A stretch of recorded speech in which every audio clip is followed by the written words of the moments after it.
నేతల తిరుగుబాటు వేరుకుంపట్ల సంగతి ఎలా ఉన్నా ప్రభుత్వం మారాక బెంగాల్లో రోజురోజుకో ఆసక్తికర విషయాలు వెలుగులోకి వస్తున్నాయి.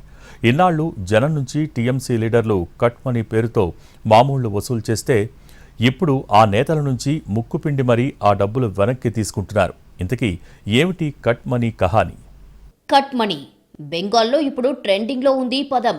పశ్చిమ బెంగాల్లో అవినీతికి అక్రమ వసూళ్లకు మారుపేరుగా మారిన ఒక పదం. పశ్చిమ బెంగాల్లో 15 ఏళ్ల టీఎంసీ పాలనలో ఎన్నో అవినీతి ఆరోపణలు వచ్చాయి. ముఖ్యంగా సామాన్య ప్రజల నుంచి తృణమూల్ నేతలు, కార్యకర్తలు కట్ మనీ పేరుతో డబ్బులు వసూలు చేశారు అనే విమర్శలు ఉన్నాయి. ప్రభుత్వ సంక్షేమ పథకాలు పేదలకు చేరాలంటే స్థానిక అధికార పార్టీ నేతలు మధ్యవర్తులు తీసుకునే లంచాన్ని లేదా కమిషన్ను కట్ మనీగా చెబుతారు.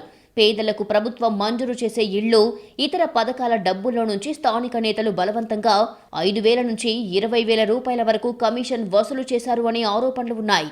కట్ మనీ ఇవ్వడానికి నిరాకరిస్తే పథకాలు ఆగిపోతాయని, కుటుంబాలను ఊరి నుంచి బహిష్కరిస్తామని గతంలో కొందరు నేతలు హెచ్చరించారు. బెంగాల్లో అధికార పీఠం మారింది. టీఎంసీ చరిత్రలో ఎన్నడూ లేని విధంగా తృణమూల్ కాంగ్రెస్ ఘోరంగా ఓడిపోయింది. ఓవైపు కూటమి, ఇంకోవైపు పార్టీలో చీలికతో టీఎంసీ ఉక్కిరిబిక్కిరవుతోంది. పార్టీలో తిరుగుబాట్లు జరిగినట్లే గతంలో భయపడిన ప్రజలు కూడా తిరగబడుతున్నారు. గతంలో బలవంతంగా వసూలు చేసిన కట్ మనీ తిరిగి చెల్లించాలి అంటూ లబ్ధిదారులు, గ్రామస్తులు వీధుల్లోకి వచ్చి ఆందోళనలు చేస్తున్నారు. బాధితులంతా ఏకమవుతున్నారు. అవినీతికి పాల్పడిన టీఎంసీ స్థానిక లీడర్ల ఇళ్లను ముట్టడిస్తున్నారు. తమ దగ్గర బలవంతంగా లాక్కున్న డబ్బును తిరిగి చేయాలని గట్టిగా డిమాండ్ చేస్తున్నారు. ప్రజలు తన ఇంటిని ముట్టడించడంతో ఓ టీఎంసీ నేత భయంతో మంచం కింద దాక్కోవలసి వచ్చింది. పోలీసులు వెళ్లి అతన్ని మంచం కింద నుంచి పోలీస్ స్టేషన్కు తీసుకెళ్లారు. కొన్ని గ్రామాల్లో అయితే ఏకంగా రిక్షాలపై మైకులు పెట్టి మరీ అనౌన్స్మెంట్లు చేస్తున్నారు.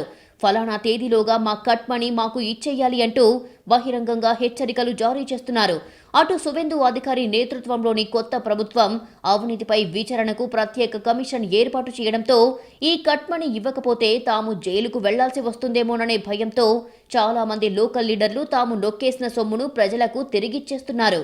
ప్రజాగ్రహానికి భయపడి కొందరు తృణమూల్ నేతలు బయటికి రాలేని చోట్ల వారి కుటుంబ సభ్యులు, సన్నిహితులు డబ్బును పంపిణీ చేస్తున్నారు.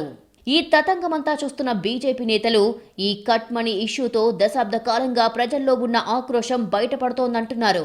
మొత్తంగా కట్ మనీ ఇష్యూ ప్రస్తుతం దేశవ్యాప్తంగా చర్చనీయాంశంగా మారింది.